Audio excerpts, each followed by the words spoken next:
So a year after Resurrection was released, 2003, the Texas Chainsaw remake kind of kicked the doors open for the remake craze. It wasn't the first remake, but it was one of the bigger ones.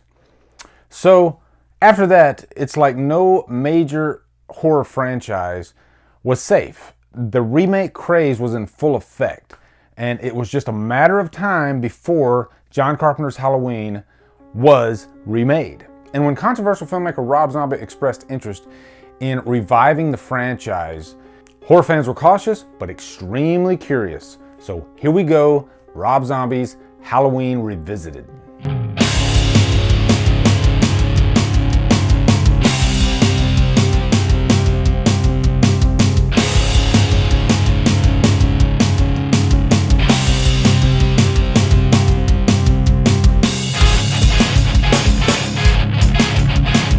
Rob Zombie's Halloween stars Scout Taylor Compton, Daniel Harris, Brad Dourif, Malcolm McDowell, and is directed by Rob Zombie. What's up, guys? I can't believe it. This is it. I believe I started this whole Revisited series maybe 2 years ago as far as Halloween goes with Rob Zombie's Halloween 2. Actually, I did Halloween 6 before that, but I don't like to count that because I wasn't like in my full swing production-wise. So I like to say that it started with Rob Zombie's Halloween 2 because I eventually did revisit Halloween 6 so I could discuss the hybrid cut. So now we've come full circle. The last one, Rob Zombie's Halloween. And this is definitely a good one to end this series on. The Halloween reviews will be put to bed after this. It's over. I'm kind of sad, but there's no reason for me to go back and review any more of the Halloween movies. So this will be the last. Now, does that mean that there won't be a Drumdums Watches down the line? Anything's possible. And I do have my Road to 2018 daily vlog coming up on the 8th of October leading up to the new movie. That will not be a review series. That will be me selecting a scene from each movie to discuss. It could be a scene that I don't like. It could be a scene that I like. But it's going to be a daily vlog leading up to the new movie. Going to be a lot of fun. Also, before I get into this, just today, courtesy of Woody Bowen Designs, I can't praise Woody enough. He really knocked it out of the park with this one. Hallowstream 3 will be coming up the week after the new movie comes out. And Woody designed a shirt for me that I had in mind. I thought, hey, what if we had all four of us in the Myers getup, and then, of course, Jay from We Watched the Movie as Loomis.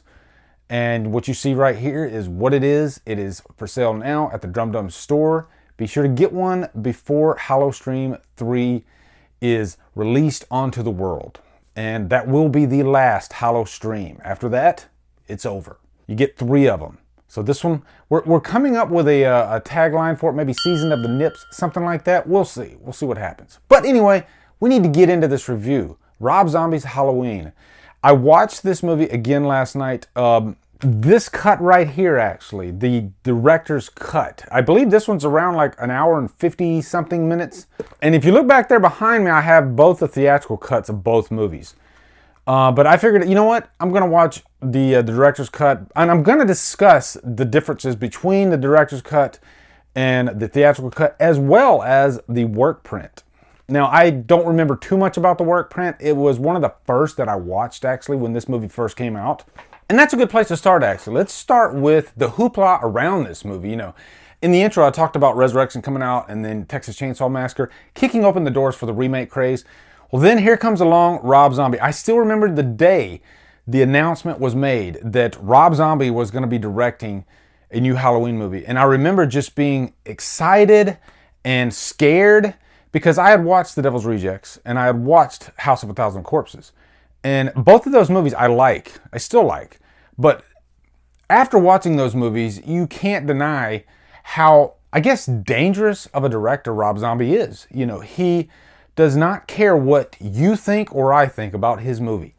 He wants to make the movie that he wants to make. And I respect that. But the guy's got his flaws. He really does. And we're going to get into all that. But I remember seeing the trailer for this when it was first released. And I was pretty freaking excited. This was Halloween like we had never seen it before. It was vicious. You know, not since Halloween 6 have we seen a Myers this brutal. So I'm not gonna lie, I was really freaking excited. I thought Rob Zombie is gonna knock this out of the park.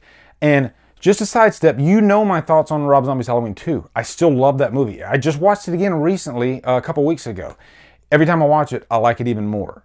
So know that going into this. But this isn't gonna be like a pro-con type of review. This is gonna be, well, I guess a revisited review. You know, we're gonna talk about the movie in chronological order, talk about the scenes that unfold before us, and really just give you my thoughts on the movie, you know, as I was watching it. And let's get into that opening scene. This might be one of the worst opening scenes for a Halloween movie. It out of the whole franchise. And it's a shame that it's the very first scene in the movie, because it's Rob Zombie literally like throwing, well, I guess not literally, but it feels like Rob Zombie is throwing his style of filmmaking at the viewer. You know, take this shit right here, and if you don't like it, then, you know, fuck you. And I don't usually use that word, but you almost have to use it in a Rob Zombie review because that's what he does. It's terrible! She has beautiful eyes and her hair smells like cinnamon! Mm-hmm. Loud noises! He doesn't care if you don't like the F word, if you don't like the C word, if you don't like, I mean, it's coming at you whether you like it or not. Not a lady, and that is a scientific fact, huh? I don't know what we're yelling about! To me, the Halloween franchise, it's not about that. Sure, there's cursing in Halloween movies. Sure, there are promiscuous teenagers. There's bad people in the Halloween movie. But there is something about the Halloween series that I think raises it above the other horror franchises class-wise. It's just a little bit classier, I think. And I think the reason being is Dr. Loomis. You know, Dr. Loomis is kind of a classy guy. He's got a British accent. He's a little crazy, but you can't help but respect the guy. You know, he doesn't come off as white trash. And this opening scene really is too much. It's just insane. You got Ronnie being completely disgusting, wanting to get it on with his stepdaughter, fighting with Deborah Myers. And it's just a really chaotic environment. And I see what Rob Zombie was trying to do. He was trying to set up what type of home environment Michael Myers lives in, which is another major problem with this movie. If you are a fan of the Halloween series, you know, up to this point. But I think this scene right here is probably the worst in terms of white trashiness. You know, the rest of the movie from this point, even in the early stages, isn't as bad as this scene, you know. It's almost a good thing that Zombie gets it out of the way, even though there's still plenty of white trash stuff along the way. But I think some people substitute white trash for bad writing because some of these scenes aren't necessarily that white trashy. They're just really badly written. Rob Zombie is not a good writer at all. And he's a great director, I think. But there's just something about the way he deals with characters that ruins a movie. Because there's a lot of great camera shots throughout this movie that are just gorgeous to look at. But they are just corroded by these disgusting characters. Not just in the first half of the movie, but also in the second half of the movie. But anyway, I'm jumping ahead a little bit. Let's get this first part of the movie out of the way. We got this disgusting opening scene. Then after that, we get a taste of what Myers' school life is. And you know, you have these bullies. And again, they're saying just the most disgusting things you could possibly imagine. And you know what? I'll cut them some slack because I do think that there are kids that are that disgusting in school. But that doesn't mean I want to see it on my movie screen. Or especially in my Halloween movie. But what Zombie's trying to do is make you want these kids to die. Which is not the right way to do it. You don't really want kids to get killed. And of course it happens, but it feels forced. So when we see that first kill with Myers beating the kid with a branch, we're supposed to feel like, yeah, get him, Michael, but we're not feeling that at all. We're feeling like, what the hell are we watching? It just feels so forced. It doesn't feel natural at all. And it's not a great first kill of the movie because of what we're feeling inside. But then we get to Halloween night, we get to the house, Myers goes through the house one by one and kills off Ronnie, kills off the disgusting boyfriend, kills off, ultimately, Judith. This scene right here, I don't mind actually, aesthetically. It is a really creepy scene, actually. You got Judith walking down the hall with Myers behind her, you know, a young Myers in the mask. That is a really creepy scene. You know, I think that's the big thing with this movie. There's a lot of really creepy scenes throughout the movie that work, you know, as a Halloween movie. It's almost like if you turn the volume all the way down, this would be a much better movie. So you could have like a montage of great scenes from Rob Zombie's Halloween, and it might be one of the best montages of the whole franchise. And so the second third of the movie, we got Myers in Smith's Grove Sanitarium. And Rob Zombie chose a different directing approach for these scenes. The camera is still, the camera isn't hectic and moving around. A good choice by Zombie, actually. Zombie knows how to move the camera around. He knows if the camera should be moving. He knows if the camera should be still. He knows how to place a scene. So then we have these scenes between Loomis and a young Michael Myers.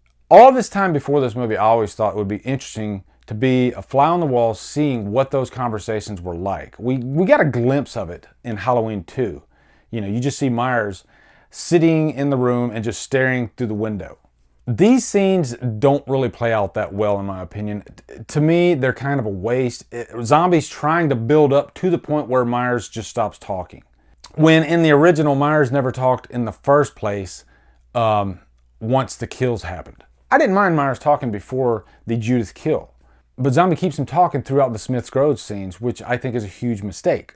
Let's talk about potential, because there is another scene in this section of the movie where Myers kills a nurse.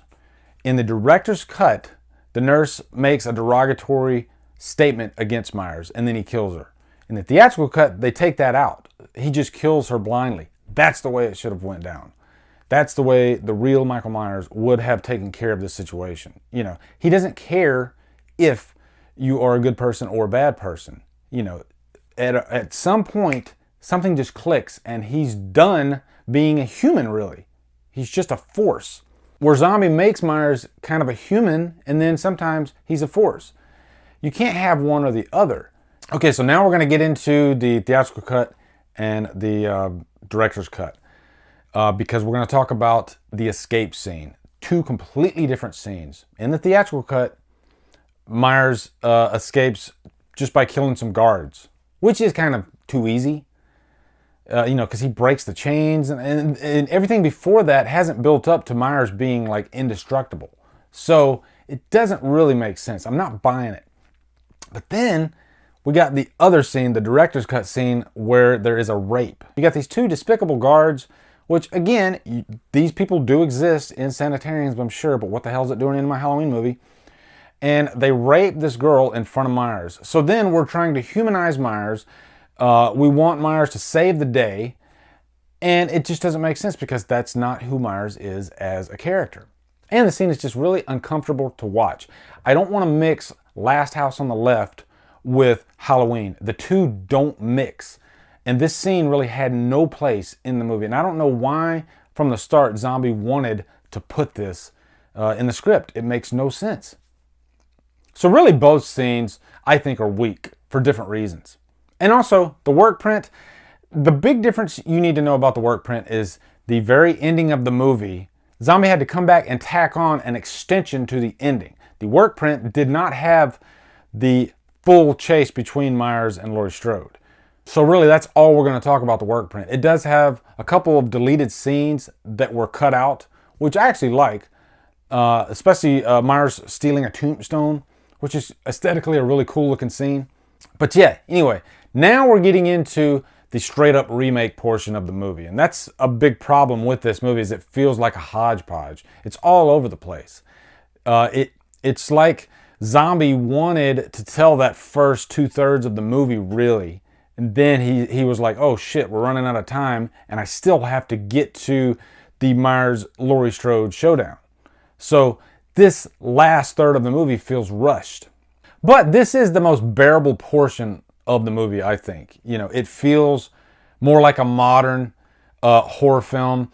The white trash element is still there, but it's toned down quite a bit. But here's the problem, okay? After watching this last night, it dawned on me. Everything from a character standpoint, as far as dialogue goes, feels secondary. It has no place whatsoever. You have scenes that feel like they don't even need to be in the script, like they're space fillers. I think a very well written script is one where one scene needs the scene before and it needs the scene after, and the dialogue does that. You could take any given scene in Rob Zombie's movie in the last act of the movie, and you could switch them up and it wouldn't make a difference. That's the problem with the writing in this film. You know, you take a movie like Back to the Future. Every scene needs the scene before and the scene after, and the dialogue guides that along the way. And I can tell you right now, behind the scenes, I see you. If you watch the 4-hour Michael Lives documentary, you can see that Zombie wrote stuff on the day. There are scenes in that documentary where Daniel Harris is sitting down with Zombie. They have no clue what they're going to say that day, so they actually wrote it right there on the day. And that's why a lot of the dialogue feels secondary. And by secondary, I mean what these characters are saying does not make them interesting, and it does not make them likable or unlikable, really. Okay, now let's talk about Loomis. When you think about Donald Pleasence and his performance in the original series, casting anybody else to play that part, you're always going to be comparing it to Donald Pleasence. You know, he really just owned that character. So every single line that he says, it's almost like a trademark. Malcolm McDowell in this movie, I think, is a likable Loomis. He does care about Michael throughout this movie. He feels bad about the situation, about what happened. I think he's much more likable in this movie than he is in the second movie. But the big problem I have is, anytime you have those signature Loomis lines, his delivery is second rate compared to Donald Pleasence's. And he has never seen the original Halloween, and he never watched Donald Pleasence's performance, which is probably a good thing. But he's one of those aspects of the movie that I don't mind. You know, he's not a bad Loomis in the Rob Zombie's Halloween. I guess that might be one of the good things about this movie. He does care about Michael. But one thing I do love about this is Tyler Mane as Michael Myers. He really nails Michael Myers as far as his movements and really aesthetically. Rob Zombie nailed the look of Myers in this movie with the coveralls. One of the best masks since Halloween 6. At the end of the day, this is a really scary Myers, and that's what you want in a Halloween movie. As soon as Tyler Mane came into the picture, I was fully on board. And especially that last act, the big chase, it's pretty damn pulse-pounding. And I will say I do love the ending of this movie. Really, that last, I think it's 10-15 minutes, that's the portion that was added on to the work print of the movie. And I think it does benefit from it, because I like when, Laurie Strode at the end of this movie, she was pretty much juggernauted by Myers off of a balcony. And both of these characters have been through hell by the end of this scene. And then she sits above him and she fires the gun and screams. And it's really the perfect representation of what you've just been through in a Rob Zombie Halloween film.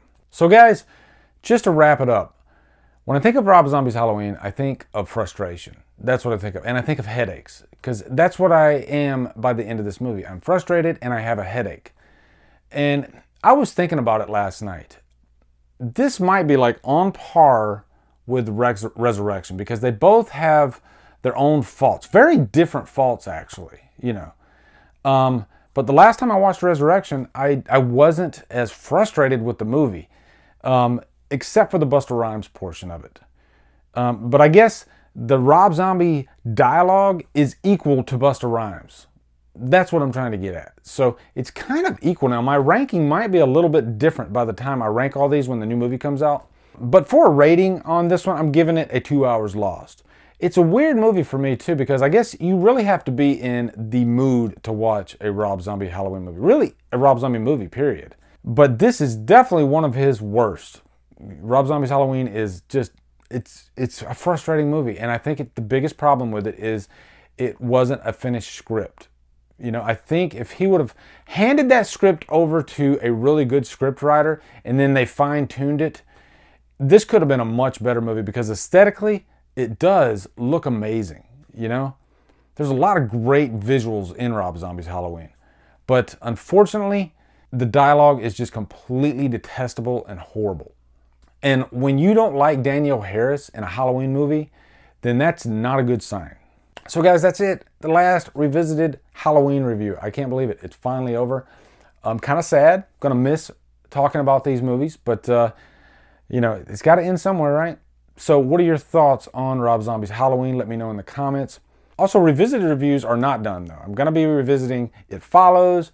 I plan on doing Predator, but I might hold off on that because I just don't have the time to do it right now with the new movie coming out. But yeah, there's a few other ones. The Thing, I want to do that one too. So yeah. And the new movie, looking forward to checking that one out. I'm going to do a spoiler review and a non-spoiler review. And that non-spoiler review is probably going to be like revisited length and size. So anyway, guys, be sure to come over to Killer Flicks where we talk horror all day and every day. And on Fridays, we do Free Fire Fridays. Follow me at Drumdums on Facebook, Twitter, Instagram, Letterboxd, and now Stardust. If you like what I'm doing, hit that subscribe button. I'd really appreciate it. Anyway, guys, thank you so much for watching. Have a great day, and Drumdum out.